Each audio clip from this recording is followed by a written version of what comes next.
MMA Mania. All right, Steve, you're on. All right, Georgie, it's Steve Jewin from MMA Mania. Long time no talk, and it's good to talk to you again. How are you doing today? I'm doing good, brother. Doing great. I just actually finished with my workout. Doing good.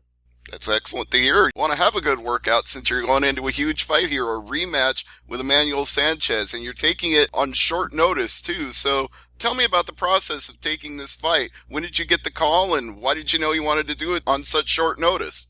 Well, I actually took a fight against John Macapa.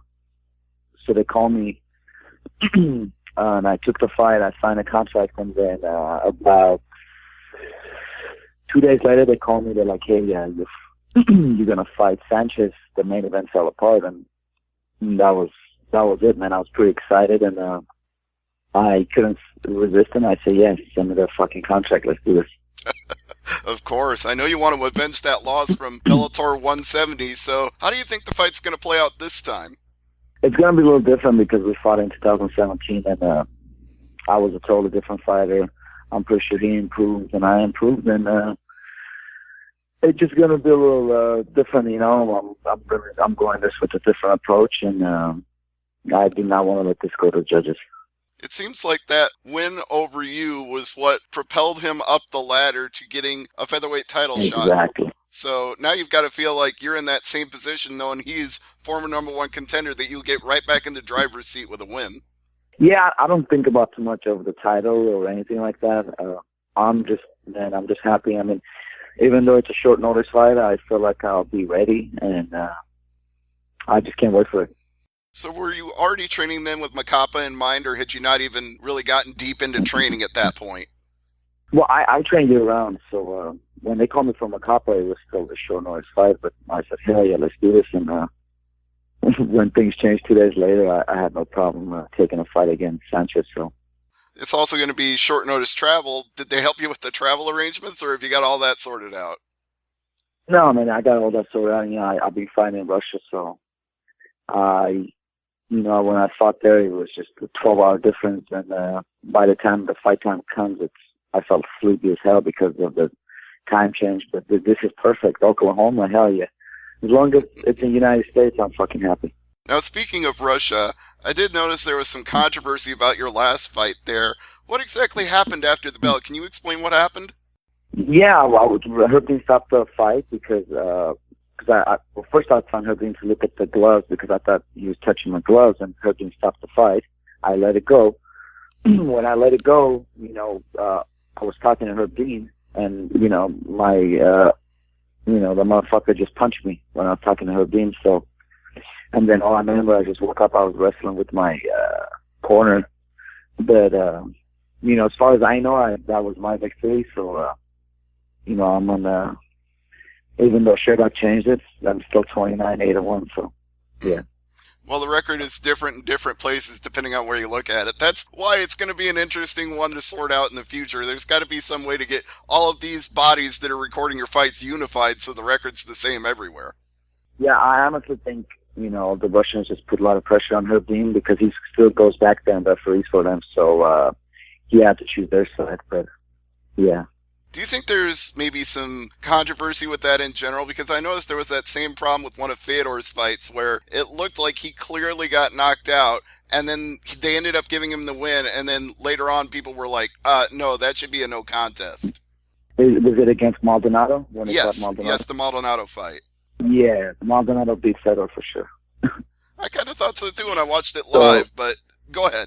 Yeah. But, you know, in Russia, I guess they still operate the same way, so I'm just glad to be back in the U.S.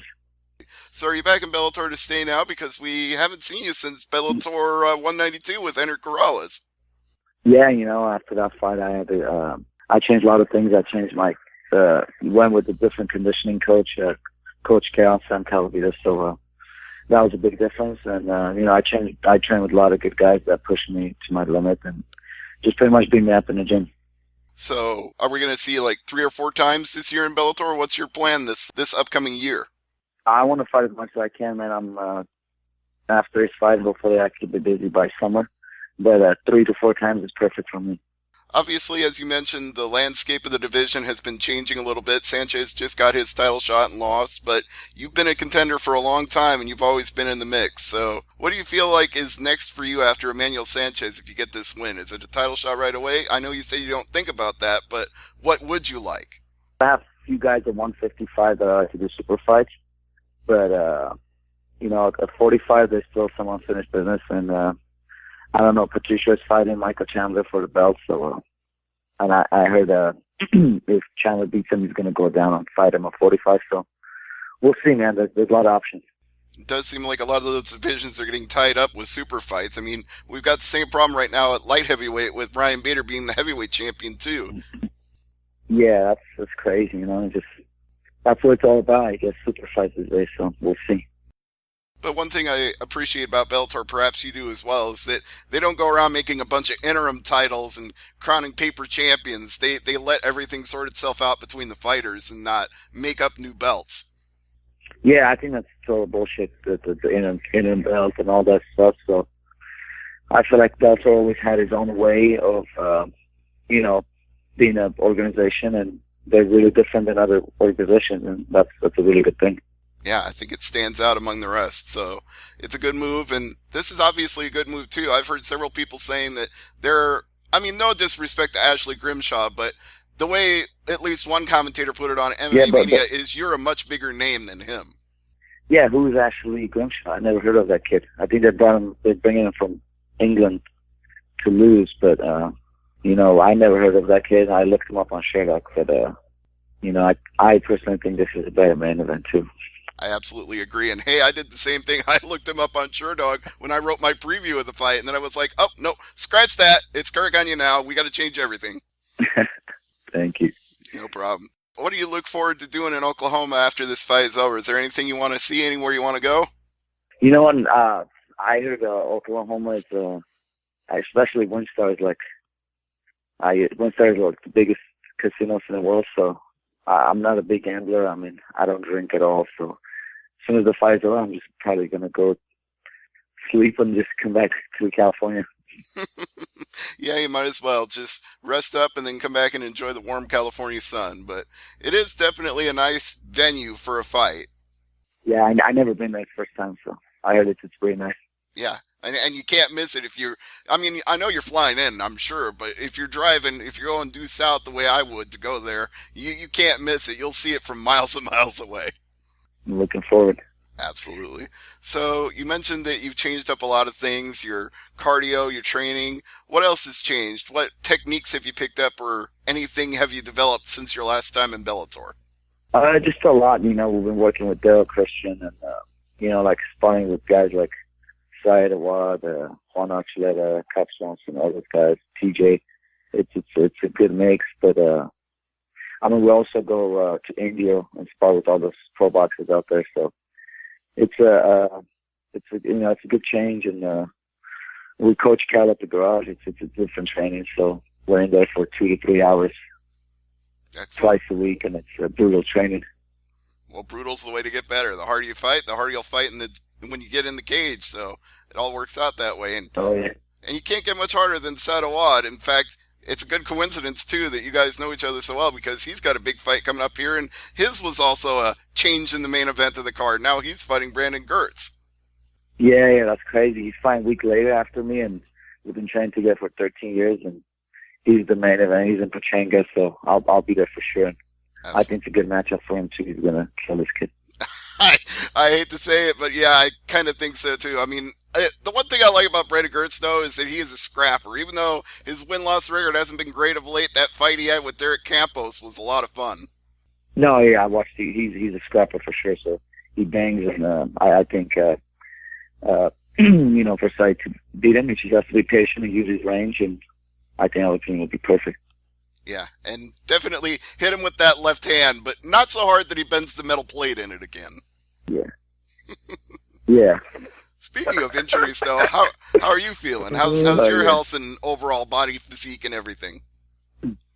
It feels good, man. It feels really good. My voice is a little down because I was cornering my teammates yesterday. So my voice is a little down, but everything's good. I feel really good, healthy, and the weight is good. And yeah, I feel ready. And they're not doing this at a catch weight, right? I mean, it is 145. What was that again?